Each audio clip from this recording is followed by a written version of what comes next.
Hey everyone, it's Anshin Kelly, and as usual, I got a lot of stuff going on while I do these videos, and my hair isn't the best, and the lighting isn't the best, and this shirt color, this shirt color is really, on me. But yeah, anyway, but I wanted to do a video. Hey, so we're nursing right now. Little boy. Hopefully he doesn't spit up on the phone. But, yep, we're just nursing right now. We're going to keep doing this. Okay, so today I wanted to talk about some pretty deep subject. And basically it's the parenting crisis in America. And how much our culture is really contributing to that. And the deep realization that I came to. Okay, so basically, the parenting crisis in America really has to do with this, from my view, a very, very misguided and an extremist view of what it means to be an individual, be independent, be free, etc. As a child that didn't have my parents for some pretty formative years in my life. I mean, they were around, but there was a lot of focus on their missionary work. And there was a lot of sacrifice that they did that left me and my siblings with other people a lot of the time.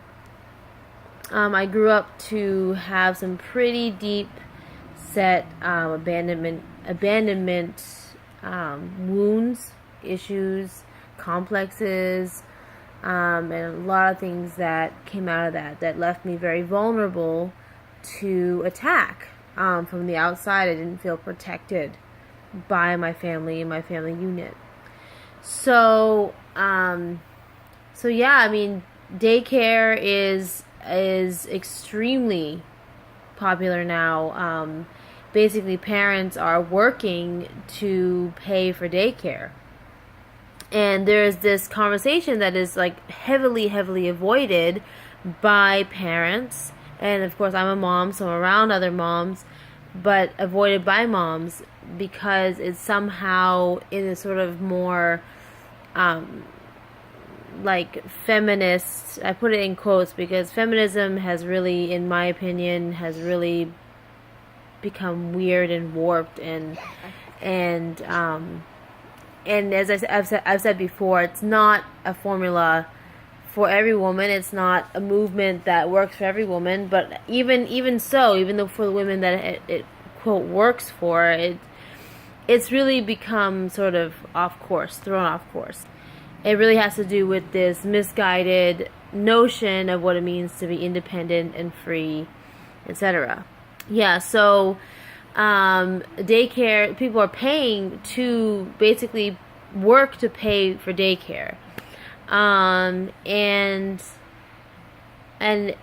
if you look around you, if you hadn't noticed, and you look around you, and then there's this, okay, and then let me back up here. And then there's this, I know in the mom culture, American mom culture, it's like you may not talk about any of these really difficult issues because if you do, then you will risk hurting somebody or making them feel judged or whatever. And I think there's a huge difference between judging people and having a condemning attitude in the wrong space. A lot of my comedy work and stuff on my YouTube channel, they can be pretty savage, but I kind of leave it, I try to leave a space for the hard knocks, and because that's needed in life too. So, not to get off track. So yeah, there's a difference between like having a condemning attitude, like a judgmental heart, and not talking about it at all. We have to talk about these things. These are extremely relevant and important issues that ultimately are destroying families and leaving children alone and vulnerable, and growing up to be vulnerable and alone adults with deep abandonment complexes, the way I had, and I have, and still struggle with many times, and have had to work extremely hard to heal and overcome. A lot of the problem with that has to do with vulnerability, like leaving somebody vulnerable to attack from the outside, not nurturing a sense of intuition and a sense of self-protection and self-preservation in order to live out your true potential. Okay, so let me just get into it here. It's been a deep sorting process for the last 6 years. I became a mother for the first time 6 years ago, and I've been a stay-at-home mom, pretty much strictly a stay-at-home mom. And recently, I've been doing different things, little things here and there, acting here and there, some crafts and selling them, and spokeswoman work about women's health and my take on women's health and my experience and blogging, and anyway, but basically I'm a stay-at-home mom. And recently I prayed, and I felt it was time to pursue a performing arts career that I've always dreamed of and I've always wanted. And I would like to have a substantial amount of success with it. That's been a dream of mine for many, many, many, many years, all of my life. It took me a long time to realize that I don't have to just do one thing, that I have this life to live, and I have so many other talents in healing and motherhood and all kinds, and womanhood and women's health, and I don't have to just do one thing, and there's a time and a place for everything. So that's a really, really, really important lesson that I've learned, especially, all of my life. It's been developing really all of my life, realizing that I can be a woman of so many things, so many talents. So I was thinking to myself, all right, so what is it? It's been a kind of an intense process, right? What is it if I do get into an acting and performing career? It's not going to be necessarily the stay-at-home mom thing anymore. And what does it look like for my children? What does it look like for me, my marriage, etc.? And I just want to tell you some really precious gems that came out of my intuitive thought and reflection and prayer about this. Because I gotta tell you, I hate this isolationist culture, this faux independent woman, modern parenting culture, where we just pretend like leaving our kids in daycare, and having to keep up this lifestyle of a nice house and nice car and vacations and whatever. I gotta move because there's a saw going on outside and not the best. By the way, yes, it does say Merry Christmas behind me. I have a couple of videos, quite a few videos with those words behind me, and it says Merry Christmas. We have not taken down that decoration since Christmas. So, a little window into my life. So anyway, okay. So, we can't keep pretending like, just don't talk about it. Don't judge other moms. Whatever works for them. It doesn't matter. Just live and let live. Now, I am completely for live and let live in the right situations, in the right circumstances. When it comes to really serious situations, really serious things in our life, the most important being our children, live and let live is not an option.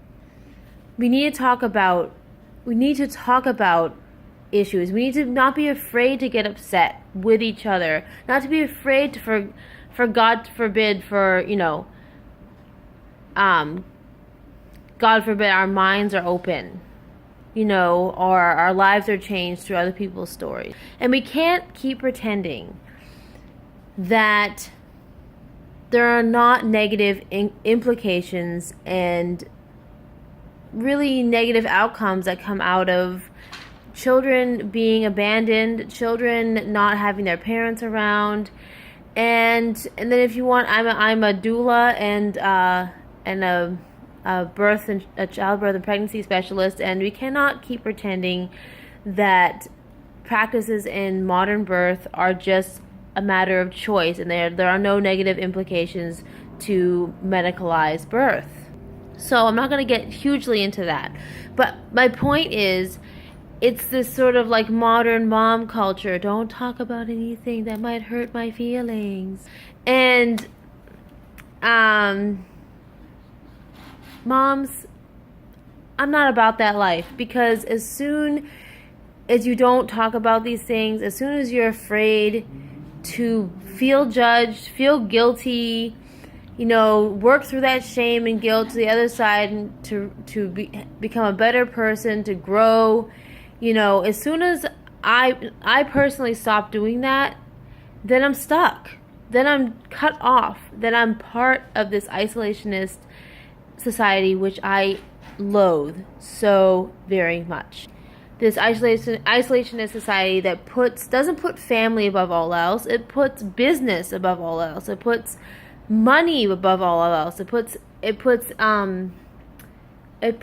pretense, what it looks like on the outside above all else. And so here I am, as Dave Chappelle said in one of his last specials. Here comes the deep water. All right, so. And I'm all about the deep water, girl. I'm all about the deep water, and I get a lot of shit for it. Let me tell you. I want to show you the river out here. Just speaking of deep water. So you can see it through my screen. It's a beautiful river out there. Hopefully it catches it okay. All right. So moving. Am I recording? Yeah, okay, sorry. So moving on. So, all right. So the deep water is what in a society where there's a huge breakdown of the family unit, okay? Divorce is very high. As I said, people are struggling. Well, people are struggling very much to make ends meet, especially the middle class. I want to say especially the middle class, especially middle and lower class. Very difficult to make ends meet right now. It's a very difficult time economically, politically, socially, etc. It's not the way it once was, where and in other countries it still is this way, where the family unit is still very important. Western countries especially are much too, like, very developed Western countries are very much into the focus of the more business-like and money-centered orientation. And the family unit is really put last or not there at all. It really has to do with where can I put my kids and where can I put my marriage it's not going to get in the way. It's not going to get in the way of my career, of the things that I want to do, in the more business-like road of life and society. Let me say, there is absolutely nothing wrong with wanting financial success. There's nothing wrong with wanting greater recognition. As I said, like I've always dreamed of having a performing career that took off, that had more that had financial success, but I didn't want to have a career. I wanted to have a meaningful one. I didn't want to just have money. I wanted to have a meaningful one. That was really important to me. So we don't live in a time anymore where the family unit is strong. You know, the family unit is upheld as important. In fact, it's almost not even last on the list. It's mostly not even there in so many situations. And we live in a society that wants to pretend that it is. You know, as long as my kids are someplace that they're not going to get, they're not going to get killed, they're not going to die, they're going to get fed, someone's going to feed them, as long as I'm sort of keeping my shit together, spiritually and emotionally on a minimal scale, and I can keep up the work, to provide my family with the vacation to Florida every winter, and the whatever, nice schools, cars, houses, whatever. And I'm talking about, I'm not even talking about the very rich. Even people who don't have a lot of money, so much of it is show. The average American family is $40,000 in debt. At least. What the fuck? $40 motherfucking dollars in debt? $40,000 motherfucking dollars in debt? Oh my holy shit. And so a lot, I look around me and then people, people's houses going into foreclosure, and you look at someone on the outside of someone's life, and you can be sure there's a lot of debt behind that, more likely than not. And just because they have all that stuff doesn't mean that they're not struggling immensely. Right now there's so many people whose children are struggling with addiction and teen pregnancy and all kinds of things. Allergies, autism, holy shit, you name it. There's my pea stuff back there. Yes, so I know I can be long-winded, but I need to get some things in here, and as usual, my videos are kind of informal. So as long as you're hanging in there with me, then we can get through this.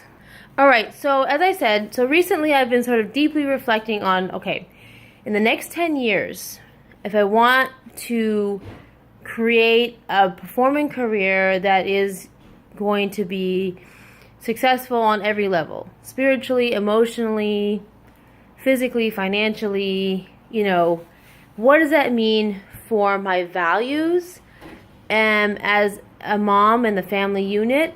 What does it mean for my children and my spiritual life? So I don't have it all figured out. But okay, here is the first thing that I figured out. Make sure you have a solid foundation with your kids.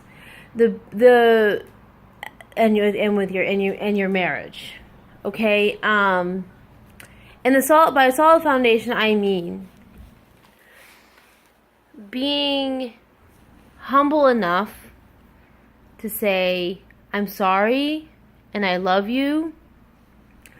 Being able to find the quiet inside enough to sit down with your children, with your husband, with your wife, and talk about things that are on your mind, and with children, take the time to explain what the hell is going on. Okay, so recently I just had a new baby, Mr. over here, and yes, that is a pile of laundry right there. And it's been months and months and months and months, of just a lot of a lot of things, a lot of difficult things, and then just the healthy process and the difficulties that come with pregnancy and childbirth and having a baby. And then you add on top of that, again, we live in a society where everyone needs to be working all the time in order to make ends meet, and I'm choosing to be a stay-at-home mom right now. So but tapping into your intuitive sense, okay? Tapping into your intuitive sense, there's a natural rhythm there that lets you know when you gotta check in. And it really has to do with being in touch with that and trusting the intuitive sense, and being open to listening to the intuitive sense and the soul sense about sitting down talking with your spouse, sitting down talking with your children, giving them a hug, giving them that loving physical contact, being able to say I'm sorry, being able to be humble enough to say I'm sorry, having the wisdom enough to, when you can't say I'm sorry, say I just need some time. I need some time. Say it to your children. My children are little. They're little still. Not this little. I have 3 older ones. But my oldest is 6 years old, and I sit down with them and I just say, Mom can't talk right now. Mama's very upset. And I'll be able to talk with you and apologize later. That's what I mean by creating a solid foundation with your kids. Being around, as much as you can, especially in the younger years. And if you can't, don't shove down. Okay, first of all, don't deny that the things that are in society that are not good in our Western society, which is the isolationist culture, this focus on money, this focus on business, a focus on careers above family, is correct. It's not. If you want to raise healthy children, and ultimately if you want to have a healthy society, then you have to put your children first, spiritually and emotionally, and as much as you can physically. Okay? So creating a solid foundation with my children over the last 6 years is going to be fundamental and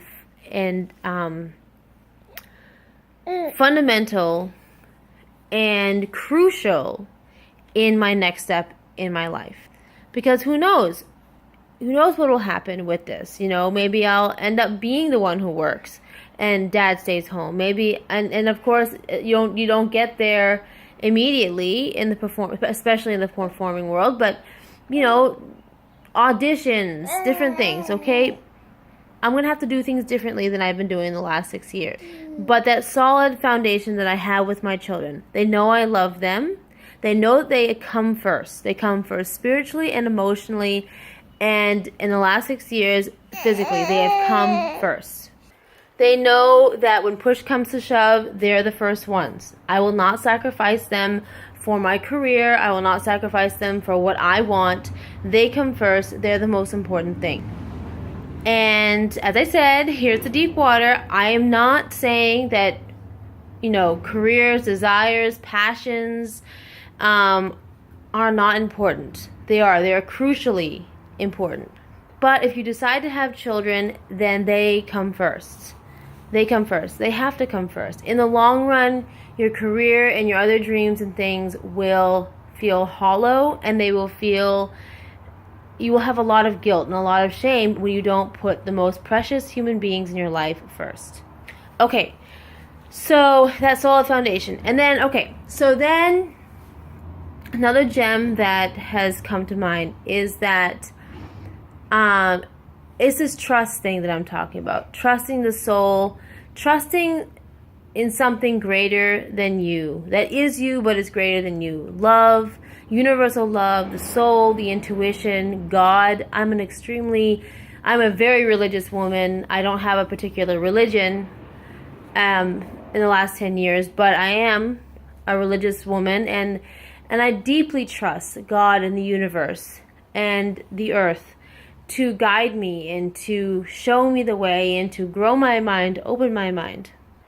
And I know that even if, as I go for this new endeavor that, excuse me, that,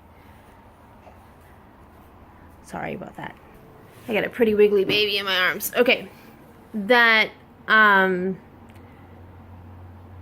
foundation that I've created with my kids and the intimate relationship I have created inside and within my marriage too, you know, and the intimate relationship I've created inside, trusting and listening, practicing trusting and listening to my intuition, to my soul.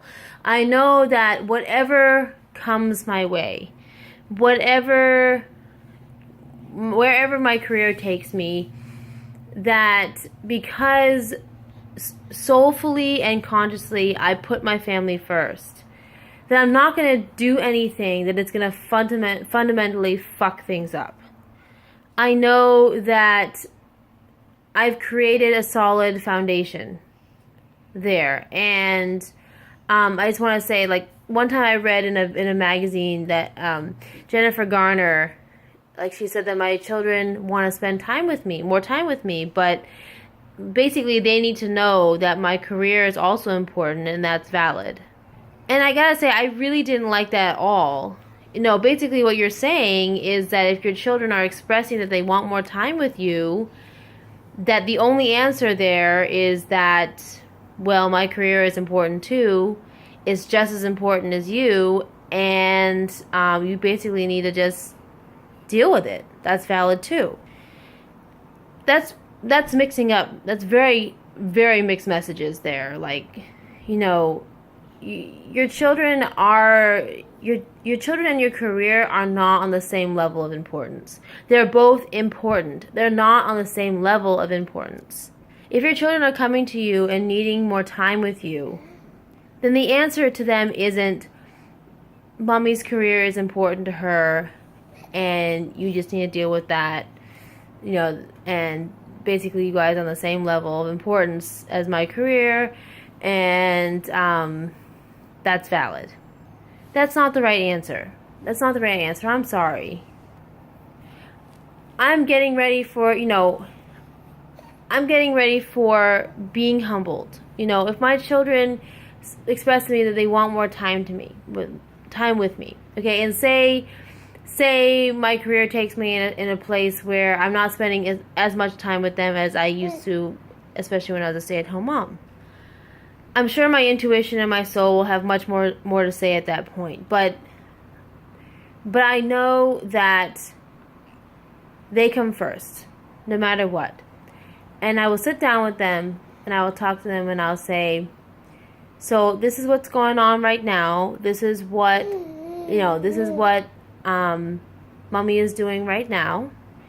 And talk about the times, really talk about how much you firstly value them.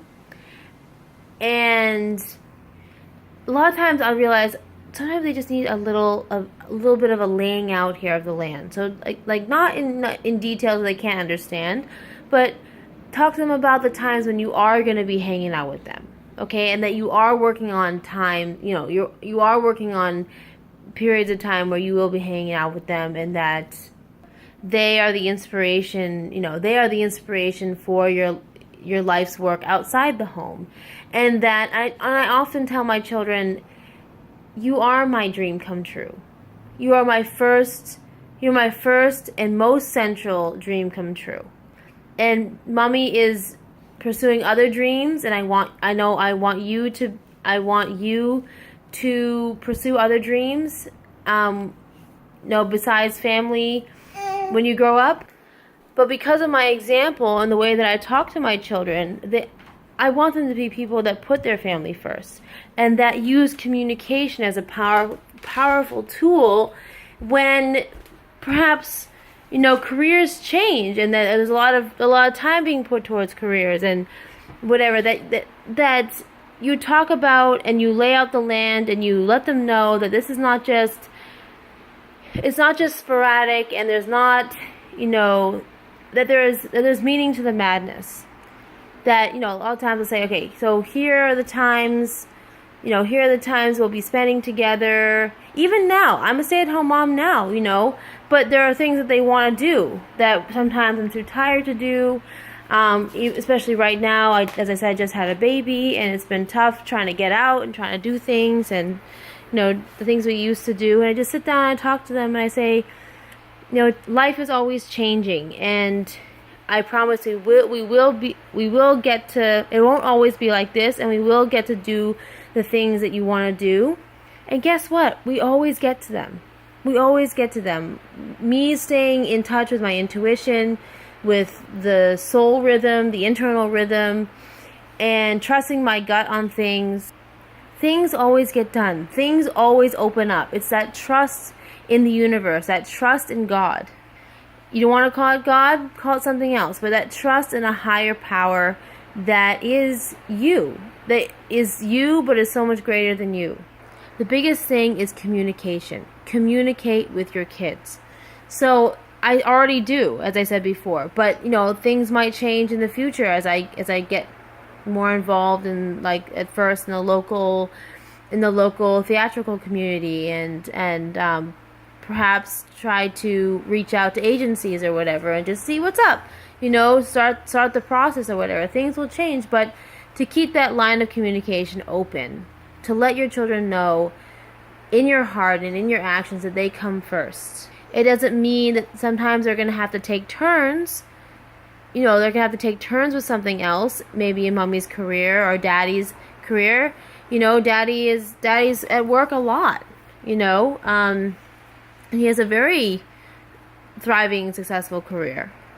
But I talked to them about that. Daddy works very hard. I'm sorry that he's gone a lot, but he works very hard. And someday, mommy and daddy are working on someday where we can both spend a lot of time with you.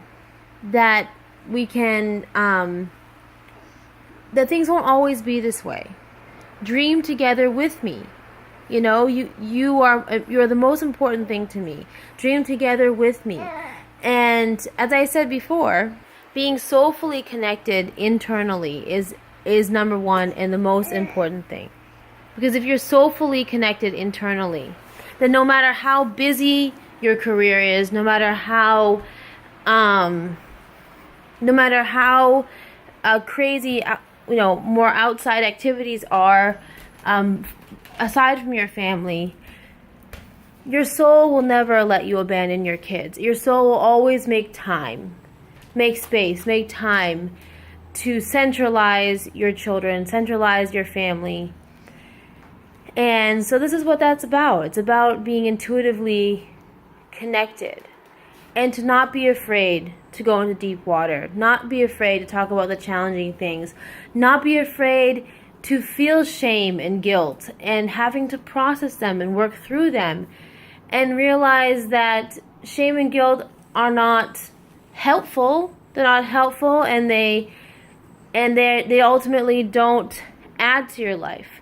But having to process those emotions is necessary, because if you just it's a culture of pushing that aside, pushing that down. It's a feel-good culture, and just live and let people live their life. I'm not saying there isn't a lot of value in that. Believe me, there is.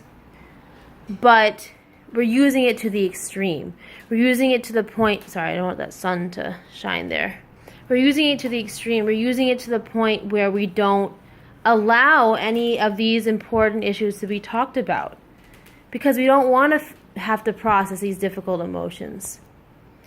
And not everything people are doing are right. It boils down to motivation. It boils down to self-honesty. It boils down to being in touch with soulful rhythm and intuition. So sometimes I can be savage. My YouTube channel and my blog are reminders every day for me that life is a process. Life is a process.